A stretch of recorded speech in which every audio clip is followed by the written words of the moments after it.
तो यहाँ पर हमारा क्वेश्चन क्या कह रहा है, shopkeeper purchase 26 chairs from wholesaler for this much price. तो उसे परचेज क्या किया, 26 चेयर्स फॉर 6678 रुपीज ये परचेज किए। Then he sold 12 chairs at 3% profit, मतलब उससे 3 चेयर बेचे 3% प्रॉफिट के ऊपर। लेकिन इससे पहले हम निकाल लेते हैं कि एक चेयर की प्राइस कितनी होगी। प्राइस फॉर वन चेयर क्या करना होगा, 6678 डिवाइड बाय 26। जब मैं इसे डिवाइड करूंगा तब मुझे एक चेयर की प्राइस मिलेगी 256.84। ये मुझे एक चेयर की प्राइस मिल गई। पहले उसने क्या किया था, 12 चेयर्स कितने बेची थी, 256.84 इंटू 12 करना होगा, क्योंकि 12 चेयर्स बेची थी। तो उसकी प्राइस मुझे मिलेगी 3082.15।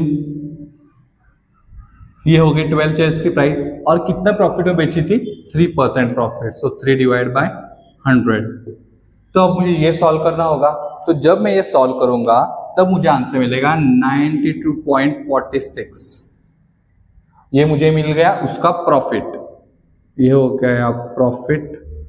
तो इतना अगर उसका प्रॉफिट हुआ है तो ये प्रॉफिट इसके से ऐड होगा।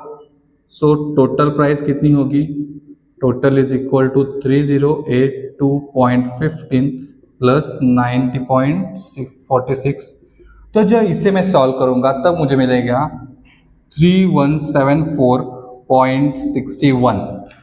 ये मुझे मिल गया 12 शेयर्स के लिए उसने क्या किया था। अभी जब हम सोच सकते हैं कि ये पहले कंडीशन थी, सेकंड कंडीशन में क्या हुआ, उसने 3 चेयर खरीदी एट लॉस ऑफ 1.9। तो 3 चेयर्स के लिए क्या होगा, 3 chairs is equal to 3 into एक चेयर की प्राइस कितनी है, इतनी। तो जब उसे वो सॉल्व करेगा तब उसे 3 चेयर्स की वैल्यू कितनी मिलने वाली है, 770.52। ये मिल गई उसे 3 चेयर्स की वैल्यू। उसको लॉस कितना हुआ था वो सॉल्व करते हैं, लॉस के बारे में सोचते। सो लॉस क्या होगा, 770.52 इंटू लॉस कितना हुआ है 1.9 डिवाइड बाय 100। तो जब मैं इसे सॉल्व करूंगा तब मुझे आंसर मिलेगा 14.63। ये उसका लॉस हुआ था 14.63।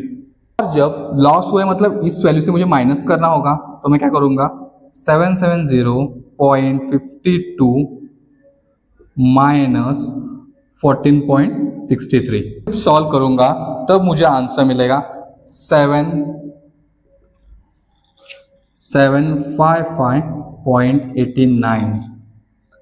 ये मुझे मिल गई 3 चेयर्स के लिए। ये इनकम था 12 चेयर्स के लिए, 3 चेयर्स के लिए। अभी फिर उसने क्या किया, 7 चेयर्स है प्रॉफिट ऑफ 3.7। सो और 7 चेयर्स का हिसाब करना होगा हमें। 7 इंटू एक चेयर की वैल्यू कितनी थी, 256.84। तो जब मैं उसे सॉल्व करूंगा तब मुझे आंसर क्या मिलने वाला है, 1797.88। ये मुझे मिल गई 7 चेयर्स की वैल्यू। उसके लिए उसके प्रॉफिट कितना होता, 3.7। सो मैं क्या करूंगा, 97.88 इंटू 3.7 डिवाइड बाय 100, क्योंकि उसे उतना प्रॉफिट हुआ था। जब ये सॉल्व करेंगे तब हमें आंसर क्या मिलने वाला है, 66.52। ये मिल गया उसका प्रॉफिट। अभी बात करते हैं उसे टोटल इनकम कितना होगा। टोटल इसमें ऐड करना होगा 1797.88 प्लस 66.52। तो जब हम इसे सॉल्व करेंगे तब हमें आंसर मिलेगा 1858.40। ये हो गया 7 चेयर्स के लिए उसकी वैल्यू। और फिर क्या दिया गया है, 4 chairs got broken during transport. 4 chairs वैसे ही टूट गए ट्रांसपोर्ट के वक्त, मतलब 4 चेयर्स मतलब 4 इंटू 256.84। तो जब मैं 4 चेयर्स की वैल्यू निकालूंगा तब मुझे मिलेगा 1027.36। ये हो गई 4 चेयर्स के लिए वैल्यू। अब मुझे इतनी चीज़ें मिल चुकी है। उसे 12 चेयर्स में इतना इनकम हुआ, 3 चेयर्स में इतना हुआ, 7 चेयर्स में इतना हुआ और 4 चेयर्स तो टूट ही गई। मतलब ये भी उसका अल्टीमेट लॉस ही है। ठीक है, अभी उसने टोटल इन्वेस्ट कितने किए थे? इतने। तो अभी हमें देखना है कि उसने कितने कमाए या फिर उसका लॉस हुआ। तो यहाँ पे पहले हम ये कर सकते हैं, इन तीनों की एडिशन, मतलब तीनों का प्रॉफिट जब हम ऐड करेंगे, ये और ये, जब हम इन तीनों को ऐड करेंगे तब हमें मिलेगा 5108.9। तो अभी करते हैं, उसने टोटल इन्वेस्ट कितना किया था? टोटल इन्वेस्ट टोटल उसने पहले देखते हैं कि उसने टोटल इन्वेस्ट कितना किया थे। इतने रुपीज 6678, उसमें ये उसका इनकम है तो उससे मैं माइनस करूंगा, और इससे ये भी उसका लॉस ही हुआ था, उसे भी माइनस करूंगा। तो जब मैं इसे पूरी तरह से सॉल्व कर लूंगा तब मुझे आंसर मिलेगा 541.74। ये मिल गया मुझे आंसर। अभी देखो, उसके ये पूरे इनकम को हमने जब समझ लिया तो ये क्या था? उसका लॉस, क्योंकि उसने इन्वेस्ट ज्यादा पैसे किए थे, उसके रिकवर कम पैसे हुए, तो ये हो गया उसका लॉस और उसका आंसर है ये। तो यहाँ पे हमारा क्वेश्चन क्या कह रहा है? If a TV set cost 72,000, so cost क्या है? 72,000 was sold by dealer with 3% discount to the wholesaler. उसमें क्या किया? डिस्काउंट कितना था? 3%, मतलब इंटू 3%। तो यहाँ पे जब 3% डिस्काउंट के साथ इसे सोल्ड किया गया तो उसकी प्राइस कितनी आई? इतनी। तो ये था डिस्काउंट। सो मतलब डिस्काउंट को हम कैसे कर सकते हैं? Discount is equal to 72,000 minus इतना। तो जब इसे मैं माइनस करूँगा तब मुझे आंसर मिलेगा 69840। ये मिल गया मुझे आंसर। इसके लिए डिस्काउंट कितना मिला? होलसेलर को इतना डिस्काउंट मिला। ठीक है, फिर होलसेलर ने क्या किया? Then wholesaler sold to retailer with 2% of profit. तो होलसेलर की जब बात आई तो उसने क्या किया? 2% प्रॉफिट, मतलब इस प्राइस पर 6984 इंटू 2% ऑफ प्रॉफिट। तो ये जीरो कट, ये जीरो कट। तो यहाँ पर जब हम सॉल्व करेंगे तो होलसेलर की प्राइस कितनी मिलेगी? मुझे 1396.8। ये क्या था? होलसेलर ने प्रॉफिट किया, तो प्रॉफिट इज इक्वल टू ये प्राइस है उसकी प्लस जो प्रॉफिट हुआ है वो। तो जब मैं इन दोनों को सॉल्व करूंगा तब मुझे आंसर कितना मिलेगा? 7123.6.8। ये क्या मिला मुझे? होलसेलर ने इतना प्रॉफिट किया हुआ है, ये इतना मुझे मिल चुका है। फिर इसके बाद क्या हुआ?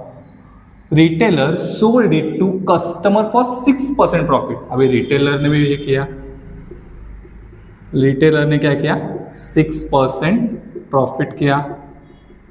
तो यहाँ पे प्राइस कितनी उसे, ये प्राइस थी 7123.6.8 इंटू 6% ऑफ प्रॉफिट।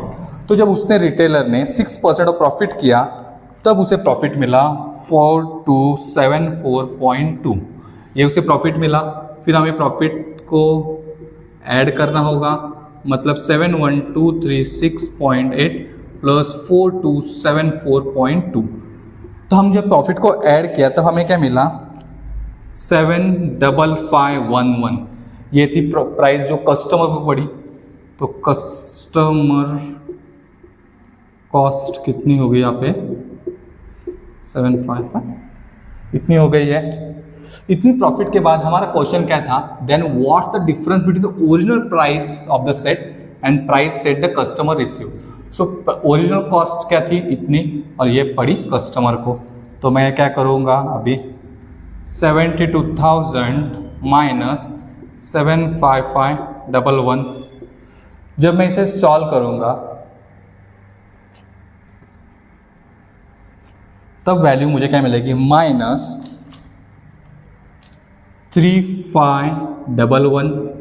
तब ये माइनस में आया हुआ है क्योंकि जो कॉस्ट थी और कस्टमर कॉस्ट ज़्यादा है और ओरिजिनल प्राइस कम है, तो ये क्या हुआ है, कस्टमर का लॉस हुआ है। तो यहाँ पर हम ये कह सकते हैं कि यहाँ पे लॉस हुआ है, लेकिन हमें प्रॉफिट और लॉस या कुछ पूछा नहीं गया है, सिर्फ प्राइस पूछी गई, डिफरेंस पूछा गया है। तो मैं देख सकता हूँ कहीं पे ऑप्शन है, हाँ ये मेरे पास ऑप्शन है, तो मैंने इसे सॉल्व कर दिया। यहाँ पे माइनस ज़्यादा मैटर नहीं करेगा क्योंकि अगर हम प्रॉफिट और लॉस के बारे में नहीं सोच रहे, सिर्फ हमें डिफरेंस के बारे में सोचना था। तो ये था उसका डिफरेंस, मतलब ओरिजिनल कॉस्ट भी सेट की थी 72,000, लेकिन जब रिटेलर से कस्टमर ने खरीदा तब उसे प्राइस मिली 75,511। तो ये हुआ, ये था हमारा डिफरेंस। तो यहाँ पे प्लस और माइनस ज़्यादा मैटर नहीं करेगा, तो हमें ये आंसर मिल चुका है। अगर आप फिर भी आपको कन्फ्यूजन हो रहा है तो आप ऐसे भी कर सकते हो कि जो कस्टमर की प्राइस थी उससे ओरिजिनल प्राइस को माइनस करो, आपको आंसर वही मिलने वाला है। ऐसे स्टेप बाय स्टेप आप इस पूरे सम को सॉल्व कर सकते हैं।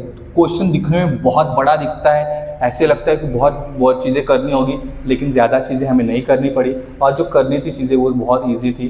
प्रॉफिट कैसे निकालें, प्रॉफिट परसेंटेज, ये सब चीज़ें अगर मुझे बेसिक पता है तो इजीली इस क्वेश्चन को मैं सॉल्व कर सकता हूँ। तो यहाँ पे हर बार मैं यही फॉर्मूला बता रहा हूँ कि हमें पहले क्या करना है, जो हमें दिया गया है वो लिखना है, पहले गिवन लिखना है, फिर हमें ढूंढना क्या है वो समझ लेना है और बाद में सॉल्यूशन की तरफ जाना है।